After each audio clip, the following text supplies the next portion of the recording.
Olá, você que me assiste através desse vídeo. Eu não sei qual é o horário do seu dia, se é de manhã, tarde ou à noite, mas a minha oração é que Deus abençoe a sua vida e enche o seu coração de ricas bênçãos, porque Ele tem projetos para nós. Estamos em mais um dia caminhando através dos Salmos, e hoje nós vamos compartilhar um pouquinho o Salmo número 2. E o Salmo 2 diz assim: Por que se enfurecem os gentios e os povos imaginam coisas vãs? Os reis da terra se levantam e os príncipes conspiram contra o Senhor e contra o seu ungido. Rompamos os seus laços, sacudamos de nós as suas algemas. Ri-se aquele que habita nos céus, o Senhor zomba deles. Na sua ira a seu tempo lhes há de falar, e no seu furor os confundirá. Eu, porém, constituí o meu rei sobre o meu santo monte Sião. Proclamarei o decreto do Senhor. Ele me disse: Tu és o meu filho, eu hoje te gerei. Pede-me, e eu te darei as nações por herança, e as extremidades da terra por tua possessão. Com vara de ferro as regerá, e as despedaçarás como um vaso de oleiro. Agora, pois, ó reis, sede prudentes, deixai-vos advertir, juízes da terra. Servir ao Senhor com temor e alegrai-vos nele com tremor.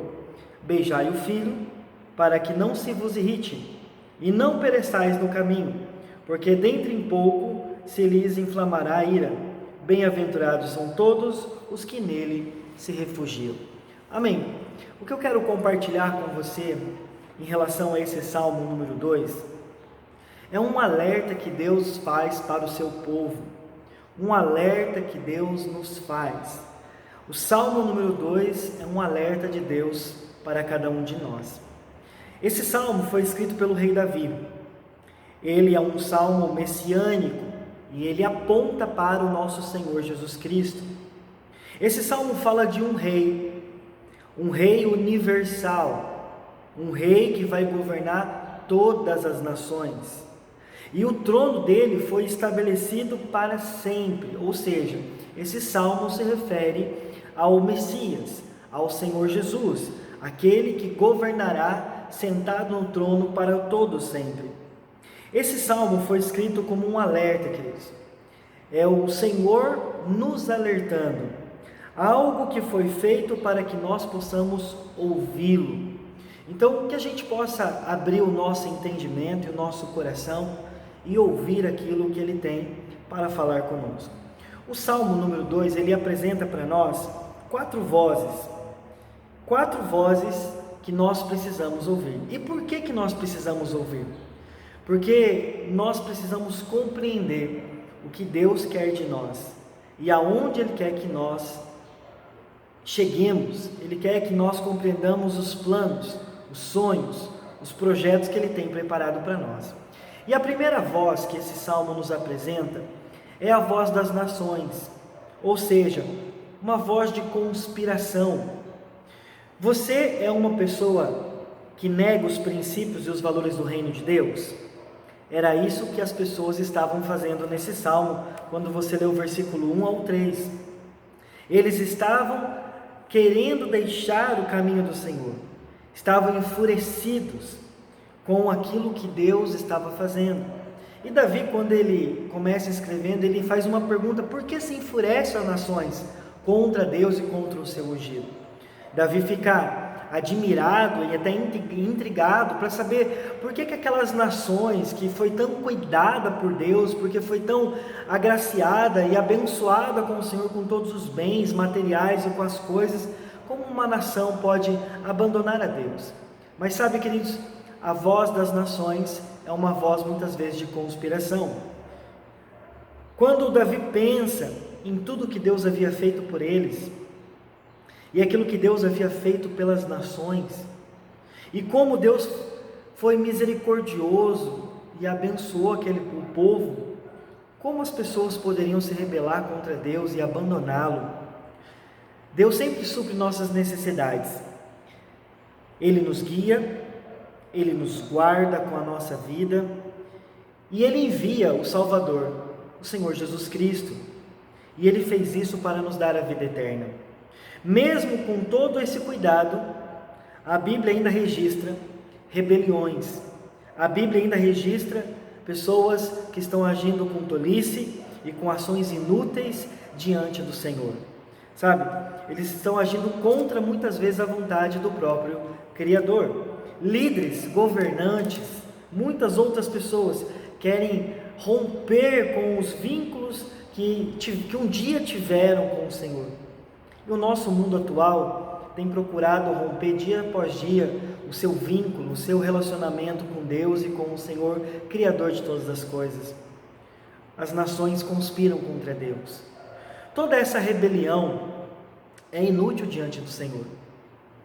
A verdadeira liberdade só pode ser encontrada quando os homens se submetem a Deus e a sua vontade. Lembre-se de algo: liberdade sem autoridade se torna anarquia, e isso é destrutivo, isso é mal para a nossa vida, para a comunidade e para a sociedade. Nossa verdadeira liberdade está quando nos encontramos com Jesus. Muitas pessoas não permitem que Jesus governe suas vidas, não permitem o Senhor dirigir os seus passos. E as consequências, amados, por não deixarmos o Senhor Jesus dirigir os nossos passos, está em Romanos 1, verso 18, quando Deus diz: a ira de Deus se revela dos céus contra toda a impiedade e perversão dos homens, que detêm a verdade pela injustiça. Ele não está falando da justiça dos homens ou pela nossa justiça própria humana. Ele está falando das verdades da sua palavra e dos propósitos e princípios que ele tem para nós. Devemos tomar cuidado com a voz das nações. Você está seguindo a voz das nações? Muitas vezes ela pode ser destrutiva na sua vida. A segunda voz que o Salmo nos apresenta é a voz de Deus, o nosso Pai. Os versículos 4 a 6 mostram o que Deus diz nisso. Será que os homens conseguem vencer Deus? Será que os homens conseguem ser mais fortes do que o Senhor? Deus não está preocupado nem com o mundo, Ele nem está com medo dos homens. Ele não se preocupa se os homens ou as nações estão se enfurecendo contra Ele. Sabe, amados, nada tira a paciência, a tranquilidade, a paz do nosso Deus. Nada pode mover o seu coração, porque Ele é Deus e Ele não tem medo do homem, Ele não tem medo de Satanás, Ele não tem medo de nada. Simplesmente o texto diz que Deus ri das nações, uma forma de menosprezo. Sabe, como é que vocês podem querer lutar contra mim? Como vocês podem querer se rebelar contra mim? Quando o texto fala, aqui no versículo 4, ri aquele que habita nos céus, ele está falando assim, que Deus, ele está falando assim, olha, que poder vocês têm para querer lutar contra mim? Essa rebelião que vocês estão fazendo, o desejo de vocês querer me abandonar e não estar comigo, isso não vai interferir na minha vida, em quem eu sou ou deixei de ser. Eu continuo sendo Deus, vocês continuam sendo criaturas que precisam da misericórdia e da graça que eu tenho para oferecer. Sabe, amados, nos dias de hoje, Deus ainda continua falando com as nações, em sua graça, e Ele está nos chamando a crer em Jesus Cristo. Um dia, Deus vai nos falar, através de sua ira, através do seu julgamento, e será terrível para o pecado, para a terra, para o mundo e para aqueles que não querem saber de Deus. Se as pessoas não aceitam o perdão através da cruz de Jesus Cristo e passam a crer nele, elas vão ter que prestar suas desculpas e apresentar suas consequências dos seus pecados diante de Deus, e naquele dia elas mesmas terão responsabilidade sobre si próprias, coisa que o cristão não tem, porque um dia o sangue de Jesus Cristo o lavou, o limpou e o edificou para estar na presença de Deus. Jesus Cristo é o Rei entronizado, Ele é o Rei que governará as nossas vidas. Você está lutando ao lado de Deus ou você está lutando contra Ele? A terceira voz que o Salmo nos mostra é a voz do Deus Filho. O Jesus fala nesse texto, versículos 7 a 9. Quem fala aqui é o próprio Senhor Jesus. E olha o que ele nos anuncia: proclamarei o decreto. Isso mostra que Deus governa sobre a sua criação. Jesus, ele fala nesse texto que ele vai proclamar os decretos. E amado, decreto é algo que deve ser seguido. É uma norma que foi estabelecida que todos devem seguir. E qual é o decreto de Deus? A própria palavra do Senhor. Ele estabeleceu o seu decreto.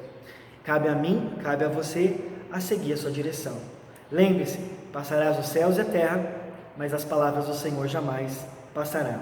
O governo de Jesus será justo. Não é justo de acordo com a justiça humana, é justo de acordo com a sua palavra. Uma palavra que é eterna, uma palavra que muda vidas, uma palavra que transforma pessoas. É através dessa palavra que ele agirá com justiça. Que eu e você possamos permanecer nessa palavra. Jesus é Deus, ele é o nosso rei e ele é o nosso conquistador. E a quarta voz que esse salmo nos apresenta é a voz do Espírito Santo, ou seja, a oportunidade. O Espírito Santo nos chama nesse lugar, nesse salmo. Ele nos chama através desses versos, a partir do verso 10 ao 12. Você já se rendeu de coração ao Senhor? A coisa mais sábia a se fazer nessa terra não é conquistar as coisas materiais, não é ser bem-sucedido em coisas terrenas e humanas. A coisa mais sábia a se fazer nessa terra é rendermos o nosso coração a Jesus Cristo e saber que Ele é o Senhor, Ele é o sustentador das nossas vidas. E caminhando com Ele, nós iremos conquistar as demais coisas. Buscai o reino de Deus e a sua justiça, e as demais coisas serão acrescentadas à nossa vida. Hoje, o Espírito de Deus está falando com a humanidade. Ele roga para as pessoas, para que elas se arrependam, para que elas olhem para as suas vidas, percebam os seus pecados, voltem-se para o Salvador, confiem nele. O amor de Deus lança fora todo o medo pecaminoso que nós temos, e Ele aperfeiçoa o nosso coração e o nosso temor em nossas vidas. O Espírito requer um coração submisso a Jesus. Você está sendo submisso a Jesus? Deus está nos alertando, queridos, nesse tempo, a voltarmos o nosso coração para Ele e a nos rendermos à sua presença. Esse salmo, ele é um alerta para nós, é um chamado de Deus para que eu e você voltemos para a presença do Deus Todo-Poderoso, que nos ama e que tem cuidado de nós através de Cristo Jesus. Amém? Deus abençoe a sua vida, guarde o seu coração e que essa palavra possa ter falado ao seu coração em nome de Jesus. Grande abraço, queridos.